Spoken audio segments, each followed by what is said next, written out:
world's largest lift irrigation project. తెలంగాణకు కరువు రాకుండా కాపాడే ప్రాజెక్టే కాళేశ్వరం ప్రాజెక్ట్.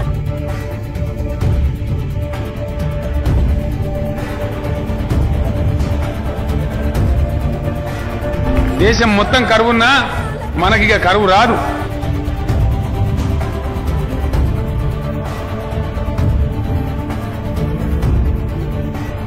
కాళేశ్వరం తెలంగాణకు కల్పతరువు. అసాధ్యమైనటువంటి పనిని ఇవాళ సుసాధ్యం చేసి మన ముఖ్యమంత్రి కేసీఆర్ గారు ముమ్మాటికి కాళేశ్వరం తెలంగాణకు వరప్రదాయినే.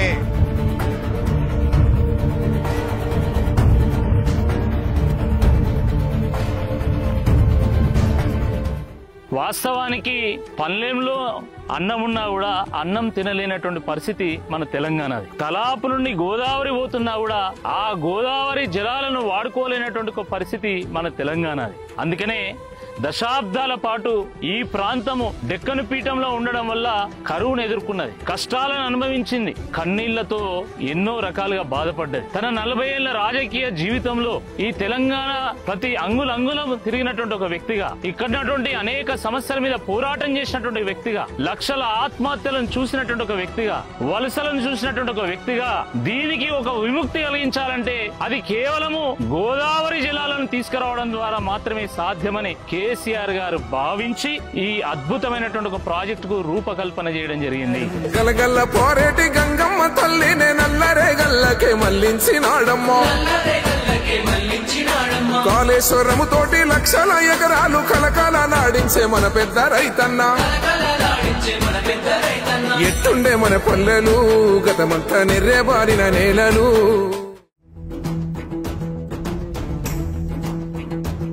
కాళేశ్వరం మీద అనేక అపోహలు సృష్టిస్తున్నటువంటి నేపథ్యంలో రాష్ట్రంలో కాళేశ్వరం మీద చర్చోపచర్చలు జరుగుతున్నటువంటి ఈ సందర్భంలో నిజంగా వాస్తవాలు ఏందో తెలుసుకునేందుకు మేము కాళేశ్వరం టూర్ చేపట్టడం జరిగింది.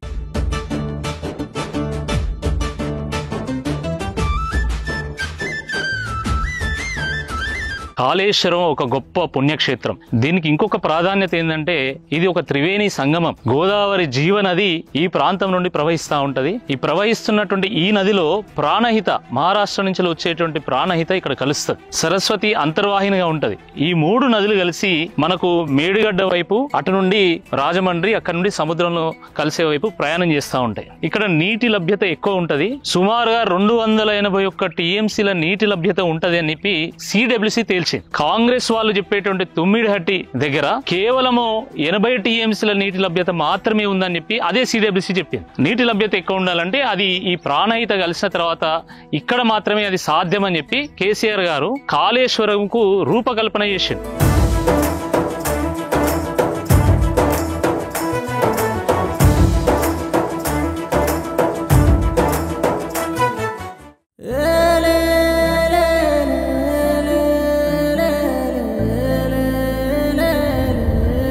కాళేశ్వరం ప్రాజెక్టులో భాగంగా నిర్మాణం చేసినటువంటి మేడిగడ్డ బరాజ్ మీద ప్రస్తుతం మేము నడుస్తూ ఉన్నాము.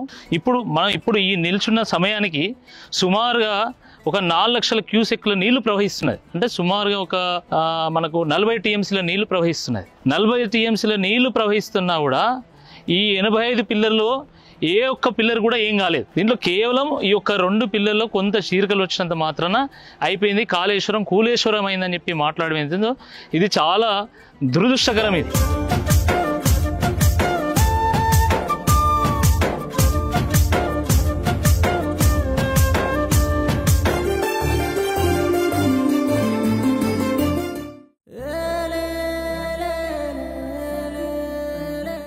కాళేశ్వరం వద్ద గోదావరి ప్రాణహిత కలిసిన తర్వాత ఆ నీరంతా కూడా మేడిగడ్డ వైపు ప్రవహిస్తూ ఉంటుంది. మేడిగడ్డ దగ్గర లక్ష్మీ బ్యారేజ్ని కట్టడం జరిగింది.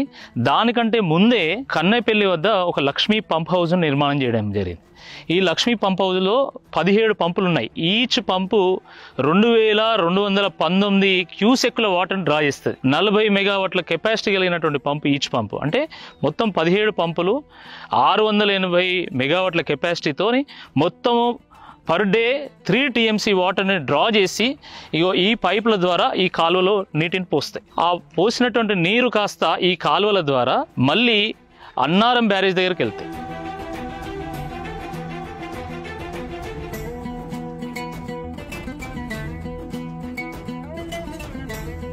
ఇప్పుడు మనం అన్నారం బ్యారేజ్కి చేరుకోవడం జరిగింది. ఈ బ్యారేజ్కు సరస్వతి బ్యారేజ్గా నామకరణం చేశారు. సుమారుగా 2734 కోట్ల వ్యయంతో నిర్మాణం చేసినటువంటి ఈ ప్రాజెక్టులో సుమారు 66 పిల్లర్లు ఉన్నాయి. 66 పిల్లర్లు కలిగినటువంటి ఈ ప్రాజెక్టు ఒక 10 TMCల నీటిని ఆపగలుగుతుంది. అంటే 10 TMCల నీటి స్టోరేజ్ కెపాసిటీ కలిగినటువంటి బ్యారేజీ.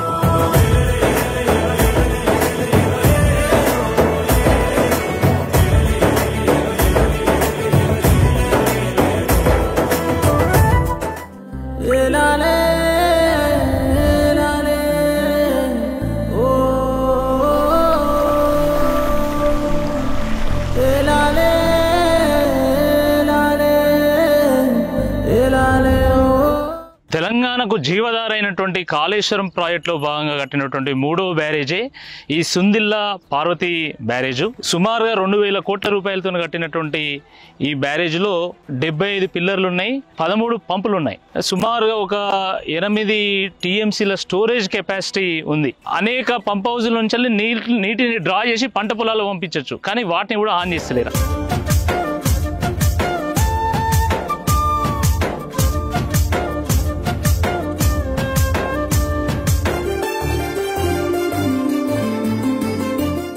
కాళేశ్వరం ప్రాజెక్టులో భాగంగా అద్భుతమైనటువంటి అత్యంత లేటెస్ట్ సాంకేతిక పరిజ్ఞానంతోనే రూపొందించినటువంటి బాహుబలి మోటార్లను ఈరోజు మొత్తం పడావు పెట్టడం జరిగింది. కాంగ్రెస్ ప్రభుత్వం వచ్చిన దగ్గర నుండి అన్నారం, సుందిల్లా, మేడిగడ్డ వద్ద ఉన్నటువంటి లక్ష్మీ, సరస్వతి, పార్వతి పంప్ హౌస్లను పూర్తిగా నిర్వీర్యం చేసి కాళేశ్వరం పని అయిపోయింది అని చెప్పడానికి కాంగ్రెస్ పార్టీ ప్రయత్నం చేస్తున్నది. మీరు చూసినట్టయితే ఇక్కడ మనం పార్వతి పంప్ హౌస్ దగ్గర ఉన్నాము. ఇది సుందిల్లా బ్యారేజ్ దగ్గర నిలిచినటువంటి నీటిని తీసుకొచ్చి ఎల్లంపల్లిలో ఎత్తేటువంటి ఈ పంప్ హౌస్ ఇది. మనం చూస్తే అసలు ఆ బోర్డు కూడా తుప్పు పట్టింది. కనీసం ఒక మనిషి కూడా లేడు ఇక్కడ కనీసం దీన్ని మెయింటైన్ చేయడానికి. కానీ కంప్లీట్ నిర్లక్ష్యం మనకు చాలా స్పష్టంగా కనబడుతుంది. దానివల్లనే దీని డెలివరీ పాయింట్ దగ్గర కూడా ఒక చుక్క నీరు లేదు.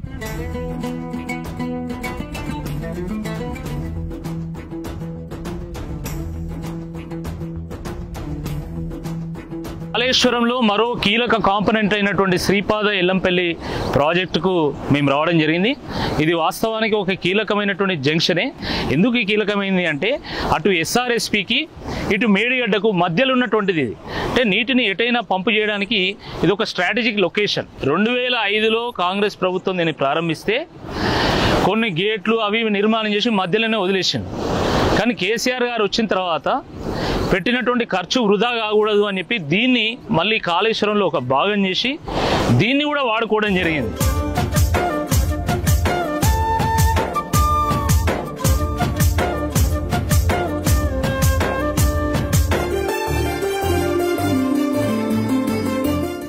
కాళేశ్వరం ప్రాజెక్టును ఒక ఇంజనీరింగ్ మార్వల్ కేసీఆర్ గారు చేసిన ఈ ప్రయత్నాన్ని భగీరథ తత్వం అని చెప్పేసి అందరూ వర్ణిస్తారు. మనం ఉదాహరణకి ఇక్కడ చూసినట్లయితే మనం ప్రస్తుతం నందిమేడారం దగ్గర ఉన్నాం. ఈ 7 పంపులు ఎక్కడి నుండి నీళ్లు డెలివరీ చేస్తాయంటే మనం ఎల్లంపల్లి ప్రాజెక్టు ఉంది. ఎల్లంపల్లి ప్రాజెక్టు నుంచి అక్కడ వెనకాల నీళ్లు ఈ టన్నెల్ ద్వారా ఈ 7 పంపులు 2 TMCలు రోజుకు 2 TMCల నీటిని ఎత్తిపోసి కింద గాయత్రి పంప్ హౌస్కు మిడ్ మానేర్కు తరలించడం జరుగుతుంది.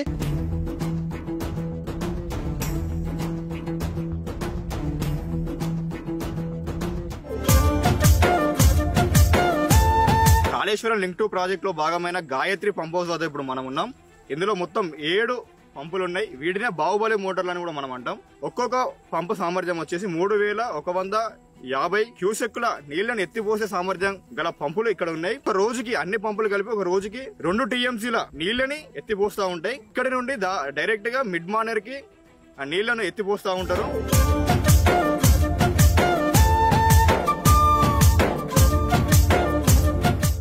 కాళేశ్వరం ప్రాజెక్టులో ఇది ఒక స్ట్రాటజిక్ లొకేషన్గా, స్ట్రాటజిక్ పాయింట్గా మనం చెప్పుకోవచ్చు. ఎందుకంటే కడెము గోదావరి జలాలను ఎల్లంపల్లి దగ్గర ఓడిసిపడతాం మనము. ప్రాణహిత గోదావరి జలాలను అటు మేడిగడ్డ, అన్నారం, సుందిల దగ్గర ఒడిసిపట్టి ఎల్లంపల్లి తీసుకొచ్చి ఈ ఎల్లంపల్లి నుండి మనము Gayatri pump house, Medaram pump house, ఆ 2 పంప్ హౌస్ ద్వారా మనం ఆ నీళ్లను తీసుకొస్తాము. ఆ నీళ్లు వచ్చే పాయింట్కి ఎస్ఆర్ఎస్పి వరద కాలువ ద్వారా ఇక్కడికి ఎస్ఆర్ఎస్పి నీళ్ళు వస్తాయి.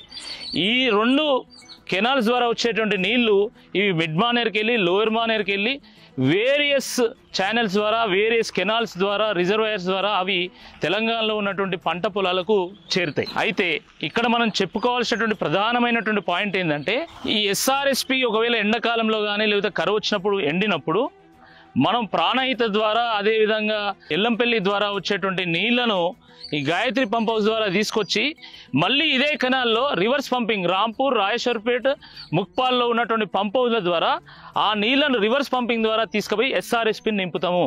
అందుకనే కేసీఆర్ గారు నదులకు నడక నేర్పిన్లు అంటారు.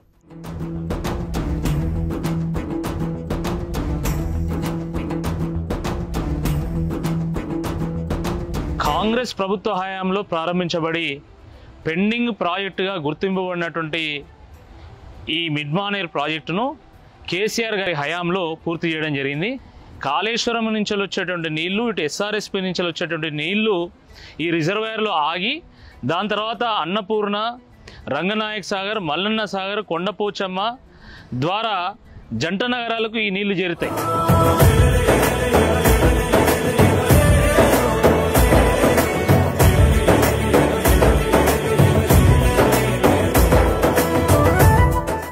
కాళేశ్వరంలో అంతర్భాగమైనటువంటి అనంతగిరి అన్నపూర్ణ ప్రాజెక్ట్కి రిజర్వాయర్కి మనం చేరుకోవడం జరిగింది. ఈ అన్నపూర్ణ రిజర్వాయర్ దగ్గర 3 పంపులు ఆన్ అయినాయి. 3 పంపులు ఆన్ అయితే సుమారుగా 9,000 క్యూసెక్కుల నీళ్లు ఇక్కడి నుంచి ప్రవహిస్తూ ఉన్నది. మరి ఈ నీళ్ళన్నీ ఎక్కడికి పోతాయి? తెలంగాణ పంట పొలాలకు పోకపోతే అవి పాకిస్తాన్ పోతానాయి, బంగ్లాదేశ్ పోతానాయా?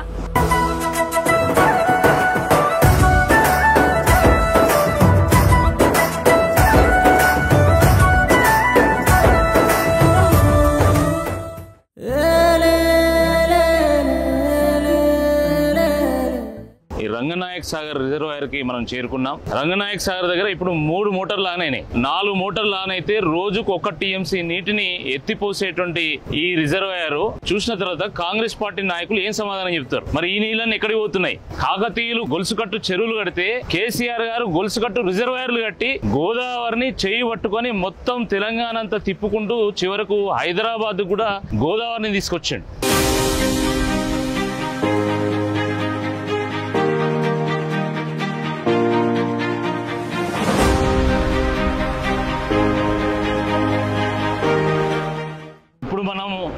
సిద్దిపేటకి సమీపంలో ఉన్నటువంటి రంగనాయక్ సాగర్కి చేరుకున్నాం.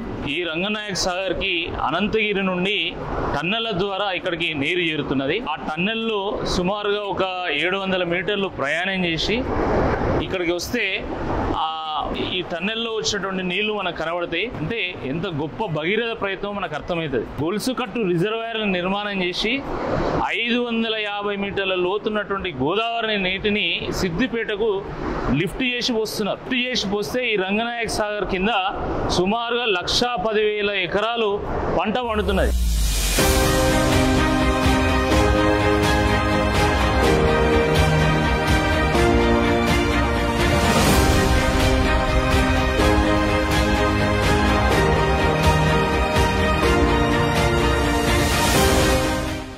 కాళేశ్వరం ప్రాజెక్టులో భాగమైన మల్లన్న సాగర్ రిజర్వాయర్ దగ్గర ఉన్నాం. ప్రస్తుతం ఈ కెనాలు మనకు కొండపోచమ్మ సాగర్కి వెళ్తుంది. ఈ కెనాలే మనకు నల్గొండ జిల్లాలోని గంధమల్ల చెరువుకు అలాగే బస్వాపూర్ రిజర్వాయర్కి వెళ్తుంది. ప్రస్తుతం ఇప్పుడు మనకు 1100 క్యూసెక్ల నీటిని విడుదల చేసి కొండపోచమ్మ సాగర్ యొక్క Akkaram pump house, Markook pump house ద్వారా కొండపోచమ్మ సాగర్ రిజర్వాయర్లోకి నింపుతున్నారు.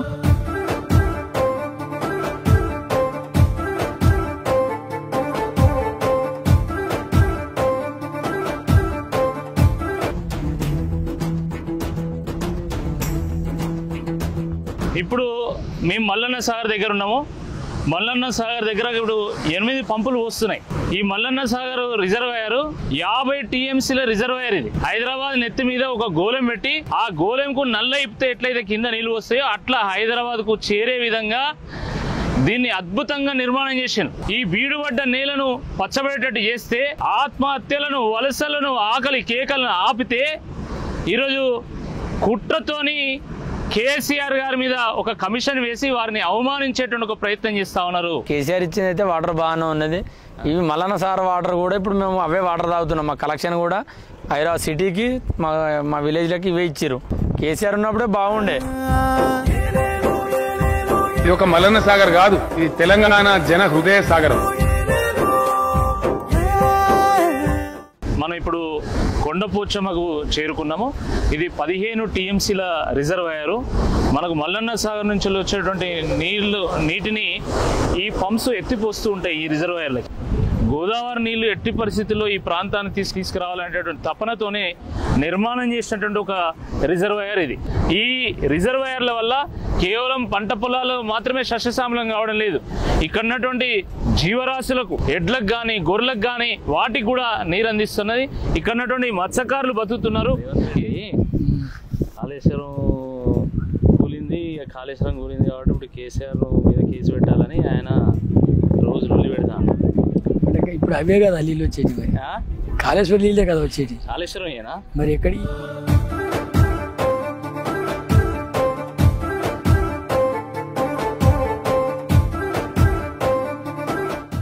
కాళేశ్వరం ప్రాజెక్టులో భాగంగా ఈ గంధమల్ల వద్ద ఒక రిజర్వాయర్ నిర్మాణం చేయాలి, దానికి 9 టీఎంసీల కెపాసిటీ ఉండాలని చెప్పి ఆ రోజు కేసీఆర్ గారు ఒక నిర్ణయం తీసుకోవడం జరిగింది. దాని తర్వాత వచ్చినటువంటి కాంగ్రెస్ ప్రభుత్వము, రాష్ట్ర ముఖ్యమంత్రి రేవంత్ రెడ్డి గారు ఇటీవల ఇక్కడికి వచ్చి ఒక రాయి వేసి కొబ్బరికాయ కొట్టిపోయాడు. ఒకవైపు ఏమంటున్నాడు రేవంత్ రెడ్డి గారు, కాళేశ్వరం కూలిపోయింది అంటాడు. ఇంకోవైపు అదే కాళేశ్వరంలో భాగమైనటువంటి ఈ గంధమల్ల రిజర్వాయర్కి వచ్చి ఆయన శంకుస్థాపన చేసిండు. ఇప్పుడు ఏది నిజం అనుకోవాలి? కాళేశ్వరం ఉన్నదనుకోవాలన్నా లేదా కాళేశ్వరం కూలిపోయింది అనుకోవాలన్నా? మళ్ళీ దీనికి రేవంత్ రెడ్డి గారు నీళ్లు తీసుకొచ్చేది ఎక్కడి నుండి అంటే మల్లన్న సాగర్ నుండి. మరి మల్లన్న సాగర్లో నీళ్ళు ఎక్కడి నుంచి వస్తున్నాయి? కాళేశ్వరం ప్రాజెక్ట్ నుండే వస్తున్నాయి.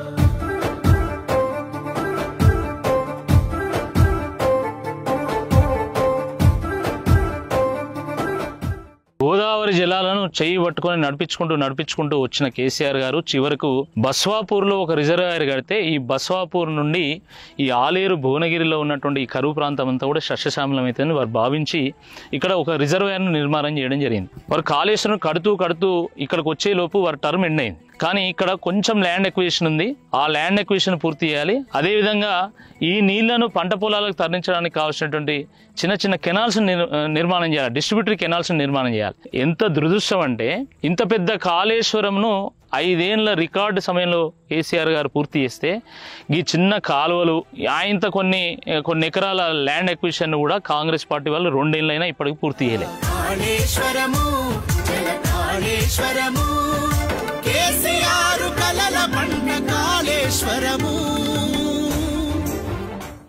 ఆ కాళేశ్వరం దగ్గర ఆ 3 బ్యారేజీల్లో మేడిగడ్డ, అన్నారం, సుందిళ్లలో నిర్మాణం చేసినటువంటి పిల్లర్లను చూస్తుంటే ఒక్కో పిల్లరు ఒక్కో అమరవీరుడికి ఒక స్మారక స్తూపం లాగా కనబడ్డది. ఆ పంప్ హౌజుల్లో ఒక్కొక్క బాహుబలి మోటార్ని చూస్తుంటే ఆ కేసీఆర్ గారు, జయశంకర్ గారు, కాళోజీ వాళ్ళు పడ్డ తపన, వాళ్ళు కన్న కళ మనకు చాలా స్పష్టంగా ఆ బాహుబలి మోటార్లో కనబడతా ఉంది. ఆ పంప్ హౌజుల నుంచి ఎక్కి దునుకుతున్నటువంటి పరవళ్లు దొక్కుతున్నటువంటి గోదావరి జలాలను చూస్తుంటే సకల జనులు ఆ రోజు ఉద్యమంలో ఏ రకంగానైతే బయటికి వచ్చి జై తెలంగాణ నినదించిందో దానికి ఫలితమే ఈ రోజు గోదావరి జలాల పరవళ్ళు అని చెప్పి చాలా సంతోషపడ్డాం.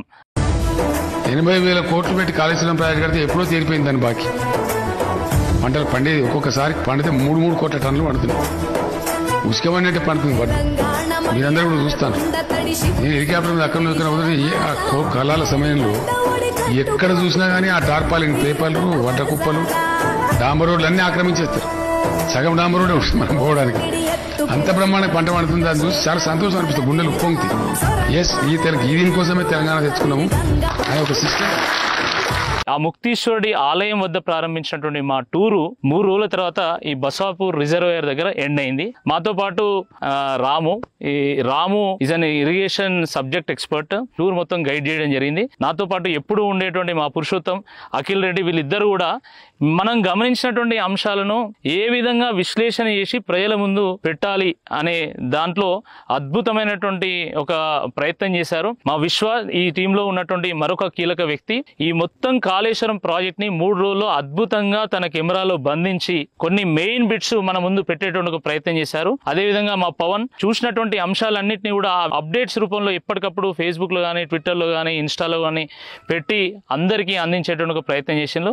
ఈ అందరి యొక్క స్టడీ టూరు నిజంగా తెలంగాణ ప్రజలకు ఉపయోగపడాలని, మా టూరు విజయవంతం కావడానికి దానికి ప్రోత్సాహం అందించినటువంటి మన రామన్న గారికి, అదేవిధంగా హరీష్ రావు గారికి, అదేవిధంగా వివిధ ప్రాంతాలు మేము తిరుగుతున్నప్పుడు మాకు సహకారం అందించినటువంటి మా బీఆర్ఎస్ పార్టీ నాయకులకు, కార్యకర్తలకు, వేరే పార్టీ కార్యకర్తలు కూడా మాకు సహకారం అందించారు. వాళ్ళకు కూడా అందరికీ ప్రత్యేక ధన్యవాదాలు. జై తెలంగాణ.